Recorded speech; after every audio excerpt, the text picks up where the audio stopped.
భౌతిక విషయాల్లో కూడా వివేకం ఉండాలి, వివేచించాలి. మోసపుచ్చకుండా, సాతానికి ఛాన్స్ ఇవ్వకుండా జాగ్రత్త పడాలి. ఈ మనుషులతో కూర్చుంటే అవిశ్వాసపు మాటలు మాట్లాడతారు. ఆ మాటలు నా చెవికి పడ్డాయంటే నా విశ్వాసం డౌన్ అయిపోతుంది, నేను కూర్చోకూడదు. ఎందుకంటే మోసగాడు ఈ ఈ బలహీనుల దగ్గరికి వస్తాడు. వాళ్ళ దగ్గర నేను కూర్చుంటే వాళ్ళ దిగజారుడు మాటలు, అవిశ్వాస మాటలు, బలహీనపరిచే మాటలు నన్ను పాడు చేస్తాయి. నేను కూర్చోకూడదు. చురుగ్గా వాళ్ళ నుంచి తప్పించుకోవాలి. ఇదిగో వీళ్ళ దగ్గర కూర్చుంటే నేను విశ్వాసంలో బలపడతాను, భక్తిలో బలపడతాను, ఆత్మీయతలో ఎదుగుతాను, పరిశుద్ధతలో ఎదుగుతాను, పరిశుద్ధాత్మ సంబంధిని అవుతాను. ఇక్కడ కూర్చోవాలి. నేను శత్రువు నిన్ను మోసం చేయడానికి ఛాన్స్ ఇవ్వకూడదు. ఈ వీక్నెస్ వాళ్ళ దగ్గరికి పోయి కూర్చుంటే అంత నీరసం మాటలు, నిరుత్సాహ మాటలు, కృంగిపోయే మాటలు. ఎందుకు కూర్చోవాలి వాళ్ళ దగ్గర? ఈ ఓడిపోయిన మాటలు మాట్లాడి ఊరక మనల్ని కూడా దిగజారుస్తూ ఉంటారు. ఆఖరికి కుటుంబ సభ్యులైనా సరే. నాకు అసలు మహా తలకాయ నొప్పి ఈ నీరసం రోగుల దగ్గర కూర్చోవాలంటే. నేను కూర్చోను. ప్రోత్సహించేవాళ్ళు కావాలి, ఎంకరేజ్ చేసేవాళ్ళు కావాలి, దేవుడు మనకున్నాడు అనేవాళ్ళు కావాలి, దేవుని వైపు చూద్దామనేవాళ్ళు కావాలి, దేవుడు సర్వశక్తి గల దేవుడు అనేవాళ్ళు కావాలి. అట్లా అట్లా అట్లా తిప్పుకుంటాం మా మైండ్. ఇంకా వల్ల కాదు, అబ్బో కష్టం, ఇంక చేయలేం, ఆహాహా అనే దరిద్రపళ్ళు తిరగడం నాకు ఇష్టం ఉండదు. ఇంకా చేయాలి, ఇంకా చేయాలి, దేవుని కొరకు ఇంకా సాధించాలి. ఇన్నిసార్లు ప్రార్థన చేశావు, జవాబు వచ్చిందా? ఉపవాసం ఉండి మరీ గోజాడావు, ఆన్సర్ వచ్చిందా? వేస్ట్, రాదు. మోసగాడి స్వరం. విసుగక ప్రార్థించు, పట్టు వదలొద్దు. దేవుడు కదలబోతున్న టైంలో ఆగొద్దు, ప్రార్థన మానొద్దు. ఖచ్చితంగా కదులుతాడు. నువ్వు ఊహించని అద్భుతం నీ పట్ల చేస్తాడు. ప్రార్థన ఆగొద్దు, ప్రార్థన ఆపొద్దు, ప్రార్థన మానొద్దు. ఇది దైవస్వరం. చేశావు, వచ్చిందా? తెగ తిరిగావు, ఏమన్నా అయిందా? ప్రయాసపడ్డా, ఉపవాసాలు కూడా ఉన్నావు, ఏమన్నా కుదిరిందా? జరగవు, అంత భ్రమ. ఇది దయ్యపు స్వరం. దయ్యం. వివేచించాలి. ఎవడును మిమ్మల్ని మోసపుచ్చకుండా జాగ్రత్త పడండి. హల్లెలూయా. ఎవరు నిన్ను ప్రేమించట్లా, ఎవరు అర్థం చేసుకోవట్లా, ఎవరి స్వార్థం వాళ్ళదే. నిన్ను ప్రేమించేవాళ్ళు ఈ ప్రపంచంలోనే లేరు, ఈ లోకంలోనే లేరు. వేస్ట్ ఇదంతా. చచ్చిపో. నువ్వు చచ్చిపోతే అప్పుడు అర్థమైద్ది ఒక్కొక్కళ్ళకి. నువ్వు చచ్చిపోతే అప్పుడు అర్థమైద్ది ఒక్కొక్కళ్ళకి. ఆత్మహత్యకు నీ మనసును రేపుతా ఉంటాడు. ఎవ్వడు నిన్ను మోసపుచ్చకుండా జాగ్రత్త పడు, తావివద్దు. చావు అనే స్వరం నీకు వినపడితే నువ్వు చావురా సైతానను, నువ్వు చావురా సైతానా, నువ్వు చావురా దయ్యమా, నేనెందుకు చావాలరా? నేనైతే చావును, బ్రతికి ఉండి నా దేవుని క్రియలు వివరిస్తాను. బాధలైతే పడతా, అప్పులైతే పడతా, నిందలైతే పడతా, అవమానమైతే పడతా. నా దేవుని సెలవు లేకుండా ఏదొచ్చిందిరా నాకు? నా దేవుని అనుమతి లేకుండా ఏదొచ్చింది నాకు? నాకు ఇవన్నీ వచ్చినాయంటే ఆయన సెలవుతో వచ్చినాయి. ఆయన ఎందుకు సెలవిచ్చాడు? నన్ను ప్రేమించి నా మంచి కోసమే సెలవిచ్చాడు. ఇవన్నీ నాకు మేలే చేస్తాయి. దూషించారా? నా మేలుకే. నిందించారా? నా మేలుకే. లేనిపోని నిందలు కల్పించారా? నా మేలుకే. అవమానంగా హేళన చేసి మాట్లాడుతున్నారా? నా మేలుకే. నన్ను విరిగి నలిగిన అనుభవంలోకి తీసుకెళ్ళడానికే. ఇవన్నీ నా మంచికే వస్తాయి. నేనెందుకు కృంగిపోవాలి? నేనెందుకు చావాలి? నువ్వు చావు. నాకు ఇలాంటి ఆలోచనలు పుట్టిస్తున్న దయ్యమా, నువ్వు చావు. నువ్వు పో నరకానికి, పాతాళానికి. నన్ను భూమి మీద పుట్టించింది ఆయన, నాకు ఈ జీవితాన్ని ఇచ్చింది ఆయన, నా జీవితంలో ఈ పరిస్థితులు రప్పించింది ఆయన, సమయం వచ్చినప్పుడు నన్ను తిరిగి పిలిచేది ఆయన. ఆయన చేసిన దాకా నిరీక్షిస్తా, ఆయన వైపే చూస్తా. ఎవ్వడును మిమ్మల్ని మోసపుచ్చకుండా జాగ్రత్త పడండి. ఈ అప్పులు తీరవు, నువ్వు ఒడ్డున పడవు, నీకు న్యాయం జరగదు, చావు. ఎందుకు తీరవు? నేను బలహీనుండే కావచ్చు, నా దేవుడు బలవంతుడు. నా కోసం ఒక్క ఈల కొడితే చాలు నా దేవుడు వైపుల నుంచి సహాయం పరిగెత్తుకుంటా వచ్చింది.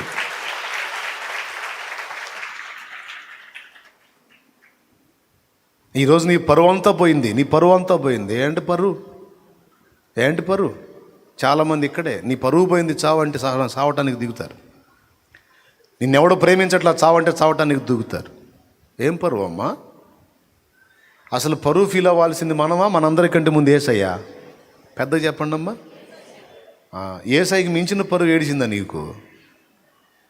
రాజాది రాజు, కెరూబులు, శరాబులు, దూతలు, మహాదూతల చేత నిత్యం కీర్తించబడే ఆయనే అదంతా మహిమంతా వదిలిపెట్టి తను రిక్తం చేసుకోవడానికి వచ్చి భూమి మీద ఉమ్ములు సహించి పిడిగుద్దులు తిని ముఖం మీద వెంట్రుకలు పెకలింపబడి దూషింపబడి దారుణంగా మాటలు పొంది పిడిగుద్దులు తిని ఎంత అవమానం పొందాడు.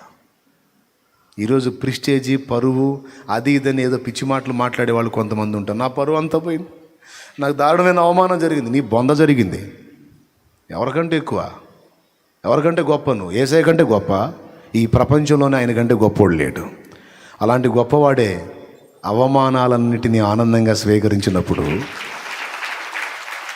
ఒక అవమానాన్ని నీకు గిన్నెలో పోసి ఇచ్చాడు అనుకో, ఎవరో నిన్ను అవమానపరచడానికి ఒక పాత్ర ఇచ్చాడు నీకు, ప్రభువు నీకు ఇచ్చింది తాగవా?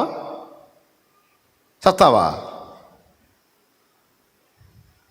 ఇప్పుడు అవమానం అనే దాన్నే పోసి ఇచ్చాడమ్మా ఒక దశలో నీకు, ఇప్పుడు ఇచ్చాడు అనుకో, ఏమనాలి నువ్వు? నా ప్రభువుకు తెలియకుండా నాకు ఇది జరిగిందా? పర్వాలేదు, ఆయన నాకు ఇచ్చిన గిన్నెలోది నేను త్రాగకుందునా? ఆయన చిత్తమే. ఆ మాట అన్నప్పుడు సంతోషపడతాడు. ఆ అవమానాన్ని నీకు ఆశీర్వాదంగా మారుస్తాడు ఆయన. ఎవడు నిన్ను మోసపుచ్చుకోకుండా జాగ్రత్త పడు. కష్టపడి చదివావు, రాశావు, జయం రాలేదు, ఓడిపోయావు, ఇంకా అయిపోయిందా జీవితం? ఎగ్జామ్స్ రాస్తారు కొంతమంది సరిగా రిజల్ట్ రాకముందే నేను సరిగా రాయలేదని వచ్చి ప్రాణం తీసుకున్న వాళ్ళు ఉన్నారు. ఎగ్జామ్ రాసి వచ్చి నేను సరిగా రాయలేకపోయానని ఊపిరి తీసుకున్న వాళ్ళు ఉన్నారు. సరిగా రాయక నువ్వు ఫెయిల్ అయినా, అసలు రాసినా ఫెయిల్ అయినా, అది పోతే ఇక జీవితమే పోయిందా? ప్రపంచ ప్రఖ్యాతిగాంచిన గొప్ప గొప్ప వ్యక్తుల్లో చాలామంది ఈ లోక సంబంధమైన వాటిల్లో ఓడిపోయిన వాళ్ళే, తర్వాత లోకాన్ని జయించిన వాళ్ళు. Praise the lord. బల్బును కనుగొన్న శాస్త్రవేత్త ఎన్నిసార్లు చదువు విషయంలో ఆయన ఘనుడిగా ప్రసిద్ధిగాంచాడా, లేకపోతే పాపం పేదగా ఉన్నాడా? ఇంటికి పంపబడ్డోడు ఆయన. తల్లికి ఎంత అవమానం అండి. కానీ ఏమైంది? ఆయన క్లాసులో ఆయన కంటే బాగా మెరిట్గా చదివిన వాళ్ళు ఏం కనిపెట్టాలా, కానీ ఆయన మాత్రం ప్రపంచానికి వెలుగునిచ్చాడు ఆయన.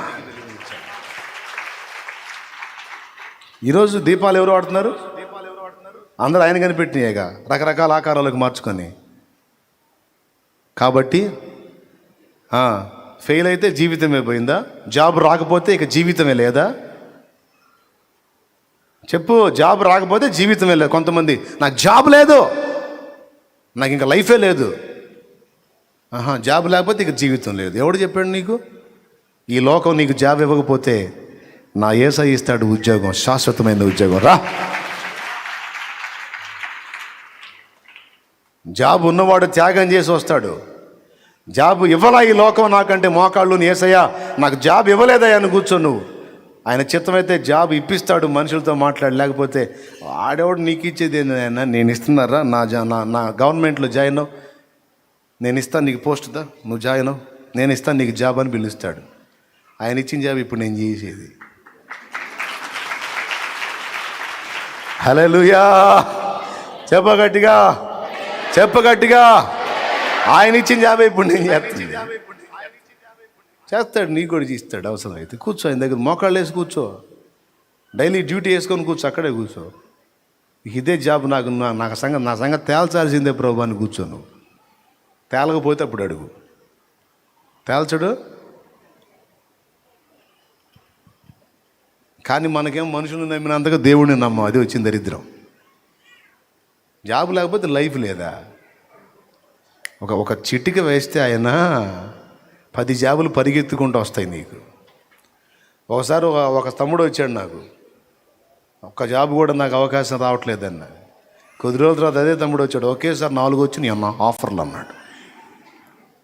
మరి ఒక్కడ కూడా నాకు అవకాశం రాలేదు, ఎందుకు బతకాలో ఏమన్నావు అయ్యా?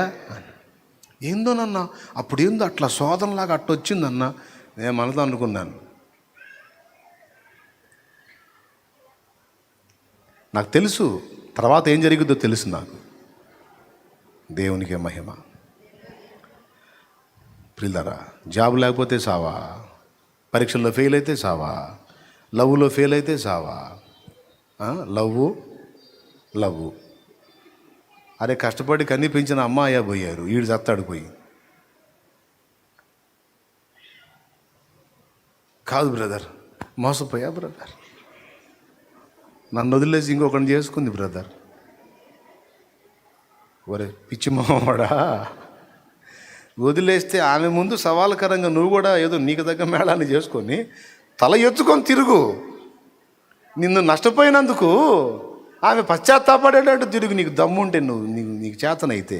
అంతేగాని నా లవ్ ఫెయిల్ అని సినిమా పాటలు విషాద గీతాలు తీసుకొని ఒట్టి గీతంతో వదిలిపెట్టాడు. మళ్ళా బార్ షాపుకి పోయి సీసా తెచ్చుకొని తాగుతా విషాద గీతాలు పాడుకుంటా. ఎందుకు? Love fail. ఆ వంకతో తాగుబోతుగా మారిపోతాడు. ఎవడు చెప్పాడు అదే రైట్? నిన్ను కాదు అని తిరస్కరించి, నువ్వు ఇష్టపడిన వ్యక్తి తిరస్కరించి వెళ్ళిపోతే సావా? నిన్ను త్రోసేసిన పురుషుడు కాదని త్రోసివేసి వెళ్ళిపోతే చావా? తొందరపడి ఇలాగా అసలు ముందు అడుగులు వేయటమే మొదటి తప్పు అయితే, అడుగు వేసి తిరస్కారం వచ్చిందని చావు బ్రతుకని ఎంతోమంది ఆడపిల్లలు ఆత్మహత్యలు, ఎంతోమంది పురుషులు ఆత్మహత్యలు, యవన బిడ్డలు. ఆవేశం. ఒకడు లైవ్ పెట్టి ఫ్యాన్ గురేసుకున్నాడు, ఏడుస్తా, రే అమ్మాయికి చెప్పండి రా, ఇదిగో నువ్వు కూడా చూస్తావు నాకు తెలుసు, వేసుకుంటున్నా అని వేసుకుంటా. నవమాసాలు మోసి కన్నీ పెంచి కన్న తండ్రి గుర్తు రాలేదా? ఈడు రేసుకొని తెచ్చాడా, నావేమో తెచ్చిందా, లేదా ఆమె తెచ్చిందని ఈడేమో తెచ్చాడా?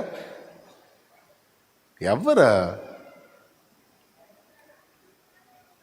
నిన్ను ప్రేమించి నీ కోసం చచ్చిపోయిన వాడు యేసయ్యా.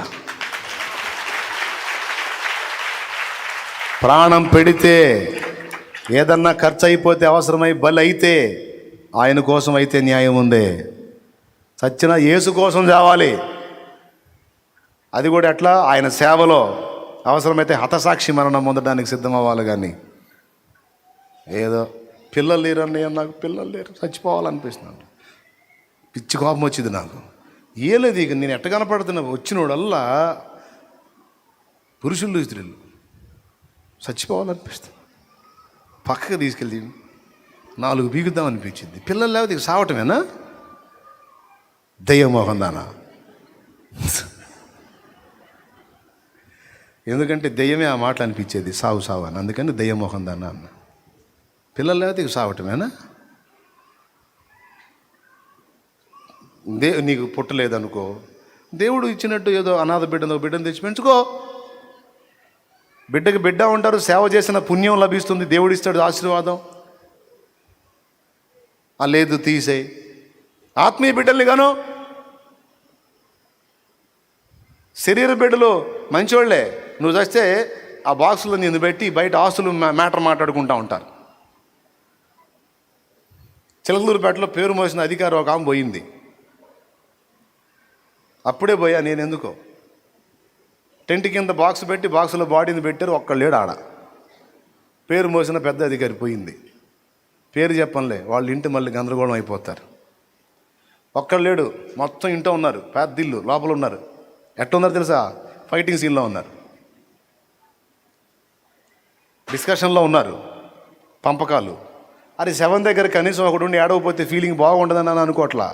ఎవడు లేడు. ఒక ఆత్మీయ నాయకుడు కన్ను మూస్తే ప్రవాహం వల్లే ప్రజలు వచ్చి క్యూలో నిలబడి ఏడుస్తున్నారండి. క్యూలో నిలబడి ఏడుస్తున్నారు, అన్నా అన్నా అన్నా అన్నా అని. ఒక ఆత్మీయ నాయకురాలు కన్ను మూస్తే అక్క అక్క అమ్మా అమ్మా అని ఏడుస్తున్నారు. కన్నబెట్టలేము, సొమ్ము సొమ్ము సొమ్ము సొమ్ము. ఆత్మీయ బిడ్డలేమో ఆత్మీయ తల్లి పోతే అమ్మా అమ్మా మా తల్లి మా అమ్మ అని ఆత్మీయ బిడ్డలు ఏడుస్తుంటే కన్నబిడ్డలేమో సొమ్మో సొమ్మో సొమ్మో. పెద్దదానికి అంత సొమ్ము ఇచ్చింది, చిన్నదానికి ఎంత ఇచ్చింది నాకు.